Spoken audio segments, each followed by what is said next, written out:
Hey guys, and welcome to Truckin Talking episode 7, I believe this is. And today I'm going to be driving the Volvo FH again. And today I'm going to be taking this big old tank from Livorino to Geneva. So, yeah, that's about all I have to say. You enjoyed the video, and let's get into it.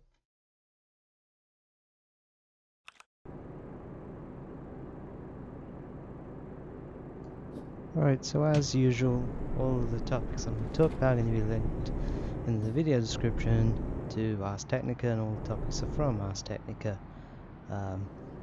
And if you have, as I always say, if you have any topics you'd like me to talk about or articles, you know, leave them down in the comments below.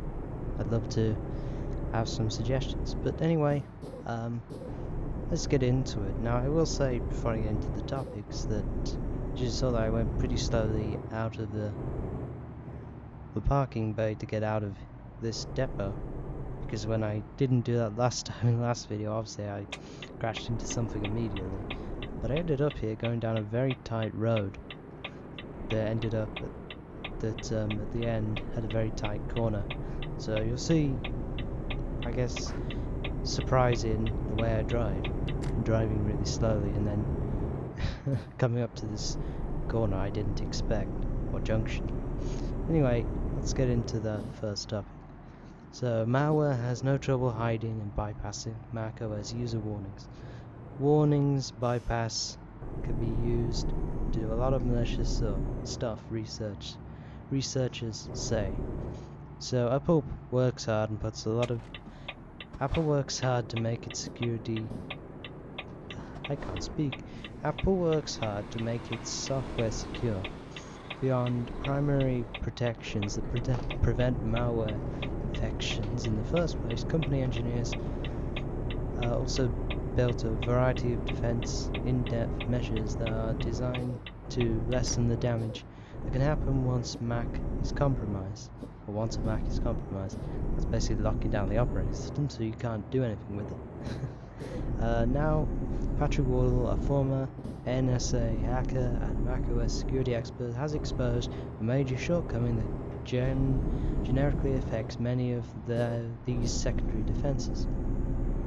In a presentation at DEF CON Hacker Convention, which is exactly what it says on the tin, in Las Vegas over the weekend, Wardle said it was trivial for a local hacker or malware to bypass many security mechanisms by targeting them at the user interface level.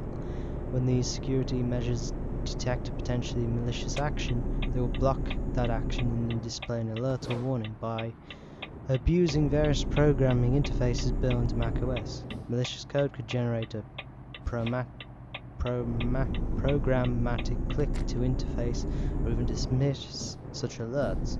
This is called a synthetic click.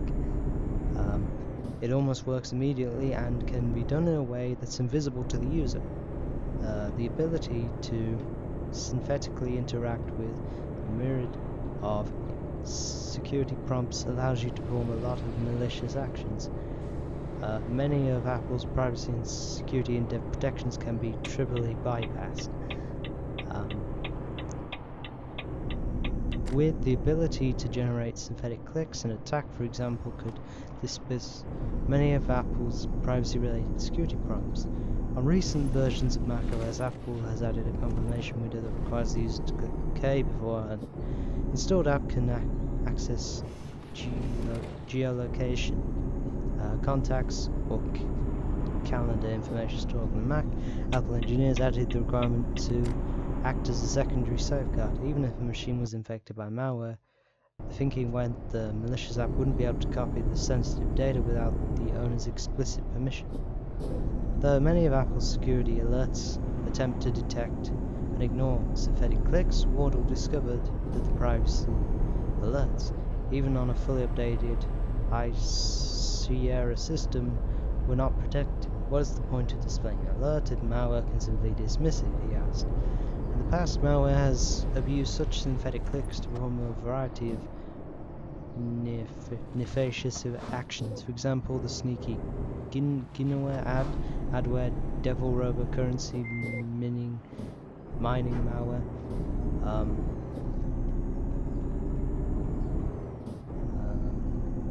Various others, and over the past 13-year periods, all use synthetic clicks to bypass defense in-depth warnings. Apple responded to these wirewares by improving the security of the operating system. Now, in the most recent versions of macOS, security alerts prompts will ignore synthetic events. At least that was the idea. In his presentation, Wardle first illustrated how an attacker could abuse a feature of macOS called mouse keys that would convert keyboard key pressing to mouse movements. Mouse keys let the user move up and down, left to right, in a diagonal direction, pressing certain keys as diagrammed below. And these are just the numpad keys of 1, 2, 3, 4, 6, 7, 8, 9, as you'd expect. Same on the Mac as it would be on Windows. And it finally goes on to say how, how he talks about how this could be used and what Apple have said. Well, I don't believe Apple have said anything, but, it says, but even after Apple issued the patch, the warnings could still be bypassed. So what do I think of this? Well, I think, the reason that Mac is so much more secure, and I do use that term loosely, secure than Windows, is its security for obscurity. The most amount of people use Windows, so the most amount of people, that's what people want to affect. It's what most people use, it's like, if you could cause a disruption by having a deliberate accident, would you do it on a country road that has barely anyone using it, like one car every 10 minutes? Or would you do it on a main road that has cars constantly using it in the rush hour, gets absolutely packed even without accidents? I think you know which one you'd do, and I think that's a fairly decent analogy. But it is security for obscurity, and so when you take away the obscurity, Mac probably isn't that secure, really. It's just that even if you lock this stuff down, there's still ways of getting through it. So I don't know why this comes as a surprise, but apparently it does. So that's that. And the next thing I wanted to talk about was CEO Elon Musk. Tesla will remain a public company. There is no proven path for most retail investors to shares if we're private. So this comes after, the whole thing where he was talking about how it had been a hard year for him, mentally, physically, doing all of what they did. And all of what they did, that's about the best term I can come up with off the top of my head. But anyway, so it says in a blog post published Friday evening, Tesla CEO Elon Musk said there would be change course from a sudden announcement 3 weeks ago and would actually keep Tesla as a publicly traded company. It's apparent that most of Tesla's existing shareholders believe they would be better off as a public company. In addition, a number of instructional shareholders have explained that they have internal compliance issues that limit how much they can invest in a private company. There's also no proven path for how most retail investors to share if we're private. Musk noted that he had met with the Tesla board of directors on Thursday and let them know and believed the path would be better for them to remain public. The board indicated they agreed. The next bit is the 2-week-long roller coaster about, I think, the tweets and what Musk had said about it being a hard year for him. But this is probably a good thing to remain in public and private, and hopefully Elon Musk remains to be someone that stands out. He's not just any old businessman, but actually stands out like Jeff Bezos does. But that's pretty much it. All I can really say for that topic, but I suppose it's probably a good thing. I mean, if you have any thoughts of why it might be bad, then let me know. I'd love to hear your thoughts. Okay, the next one is Microsoft prepares to kill Windows 8 Store. No new apps from November. Support for the Windows 8 phone store Or Windows Phone 8 store is also ending soon. Well, who uses a Windows Phone anymore? I can't think of anyone. So it basically says Windows 8.1 dropped out of mainstream support earlier this year, entering the 5-year extended support period in which it only receives security fixes. However, Microsoft is still accepting the new application submissions to the Windows 8 store. Submissions for the new Windows 8 phone apps are also currently accepted. Today, Microsoft announced that this is soon coming to an end. After October 31st, new applications will no longer be accepted for distributing through the store. Updates to existing applications will continue to be supported. However, there is now an end date to these two. On July 1st, 2023, Microsoft will cease to distribute any updates for Windows 8.1 store applications. The deadline for Windows 8 Phone is sooner. Updates for that will end on July 1st, 2019, so less than a year away. The Windows 8 store has always struggled to attract a large number of developers and applications. To improve the situation for Windows 10 counterpart, Microsoft has offered new capabilities such as distribute regular Windows applications with the store, a move that saw even iTunes joining the store earlier this year. So this is no surprise really, with Microsoft wanting everyone on Windows 10. I mean, the thing is, there's something Microsoft did with Windows 8 that I can't agree with, and I could kind of understand why they did this on Windows 7, but not exactly. I mean, earlier last year, pretty sure it was earlier last year, Microsoft announced they were no longer going to support Kaby-like or newer CPUs or Ryzen CPUs on Windows 7 and Windows 8.1. Now, it's not that this is technically impossible, it's a marketing strategy to try and get you to move to Windows 10. Everyone knew this, which is why whatever that tool is, GWSTX something, I don't know what it's called, I'd have to look it up, but that basically allows you to bypass this. But you know, when you look at it from what was designed to run it and what not, you can kind of understand why with Windows 7, with the support ending in January of 2020, if Windows 8 has support now until 2023, why would you end it for that? The idea that someone could only run the latest 6th gen, let's just say i7 CPU on it, can't update to any newer because they won't get updates for it, is kind of ridiculous, I think, because of that extended time period. And considering Windows 8 is only, well, it's only 7 years old now compared to Windows 7 being 9 years old now? Yeah, about 9 years old. So, really, they shouldn't have done that yet. If they had said this in 3 or 4 years' time, 2022, I could understand. But now that's kind of ridiculous. And although Windows 8 is not the best, a lot of people don't like it.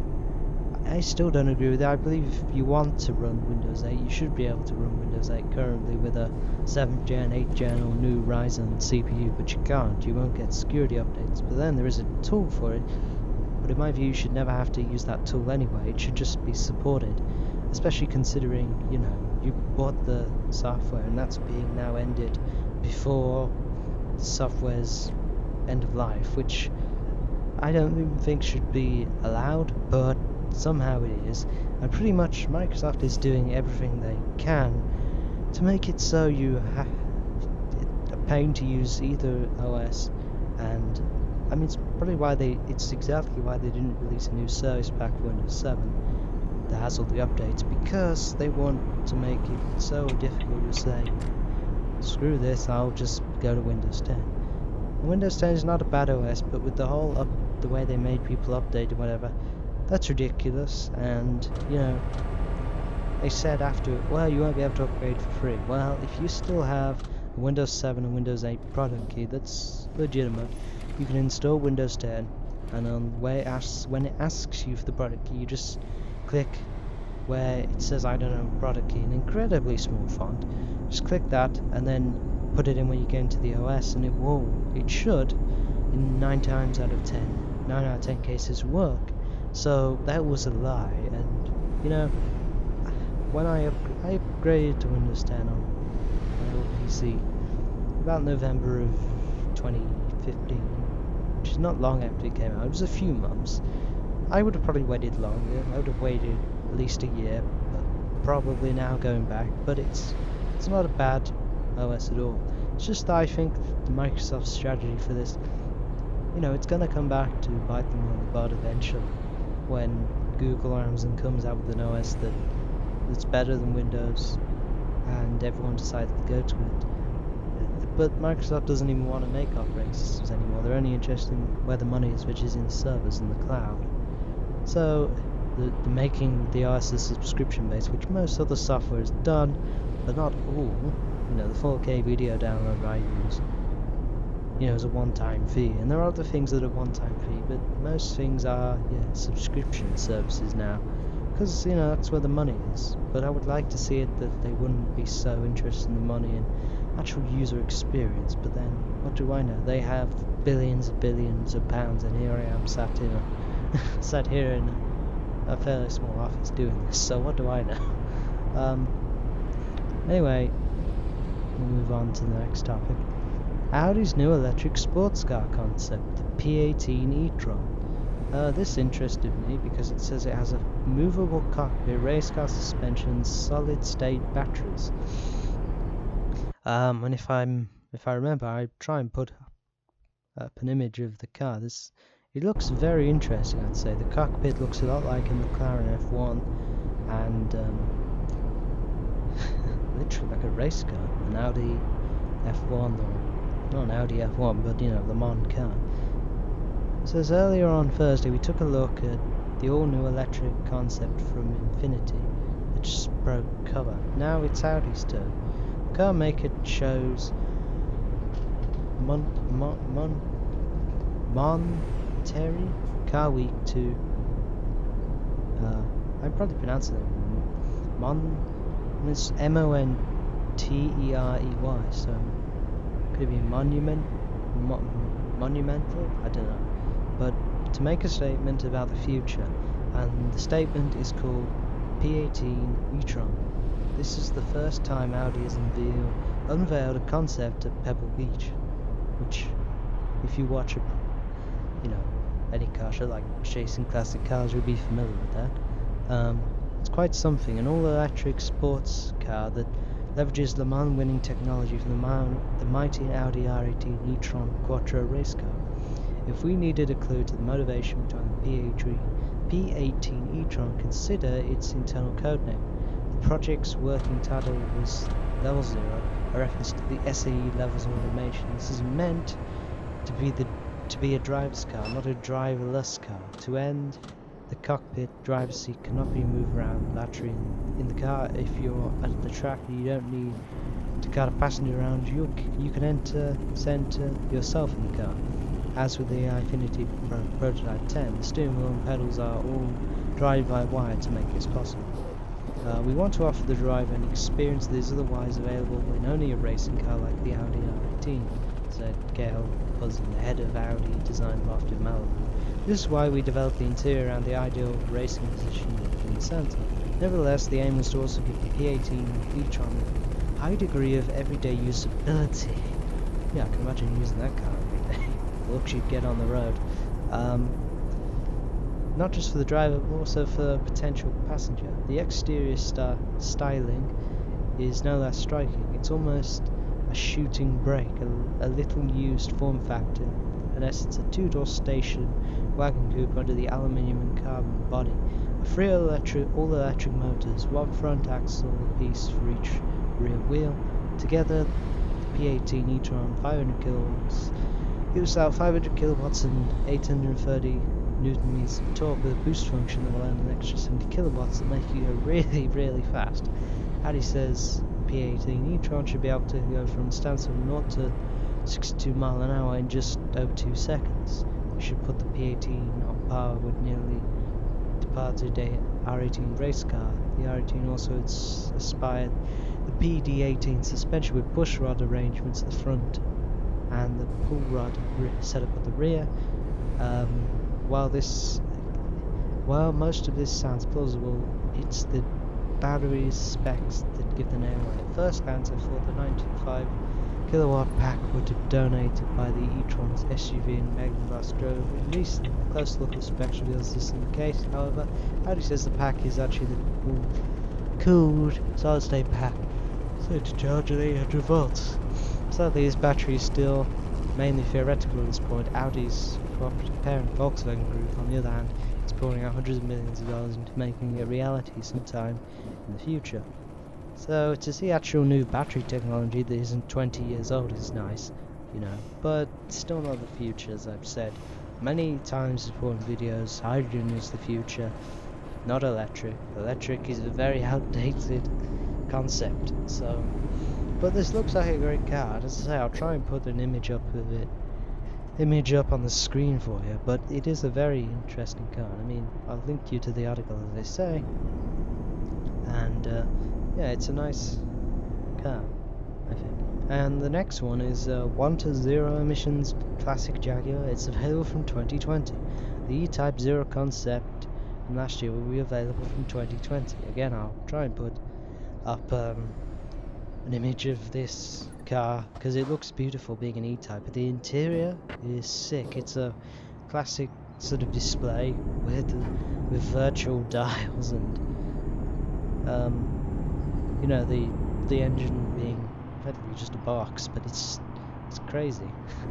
It really is. It says that I must be Resto Mod Friday. It must be Resto Mod Friday or something. You may remember that last year Jaguar revealed it had created an electric powertrain conversion for the E-Type. Perhaps you watched the royal wedding earlier this summer and noticed the happy couple could drive into the sunset set in the same electric E-Type. Well, the Jaguar now has announced the E-Type Zero is a no more concept and will offer fully reversible conversation to the rest of us. Out goes the XKE straight 6 engine along with the fuel tank and gearbox, in its place an electric motor that shares many components with the Jaguar I-Pace.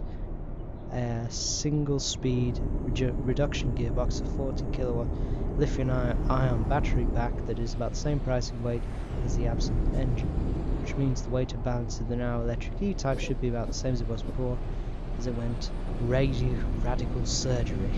Quite literally radical surgery. However, the electric car will actually be able to perform better than Series 1 E-Type that ranges 170 miles between charges, which isn't too bad. Should you desire, Jaguar will also drop in a touchscreen infotainment system E-Type Zero concept, as well as LED headlights, and crucially the entire replacement powertrain is fully reversible. Deliveries will begin in summer of 2020, but the full technical specs as well, also important price tag, have not been announced. And since the XK engine was common to Jaguars of old, it should be theoretically possible for solid Jaguar to electrify other classic models. I know I could flack for some saying this last time, my view hasn't changed. An electric C-Type or D-Type might just be the ultimate good weather runabout. Now if only I could win the lottery to make this happen. You know, but this thing looks incredible, it really does. Like, the interior, I think, is absolutely sick. It really is. And well, it would be a nice car in a way to have, but yeah, it'd be very expensive. But anyway, I think that's pretty much going to do it for the topics that I've talked about today, because there's only about 5 minutes left in the video, or anyway. So yeah, I really hope you've enjoyed this video. If there's anything you want me to talk about, in particular topic or article, then tell me in the comments below. I would appreciate it, and you know, be happy to talk about anything really. The more controversial the better, really. Yeah, I really hope you enjoyed. All the topics are from Ars Technica and will be linked in the video description. And yeah, until next time, thanks for watching, and bye for now.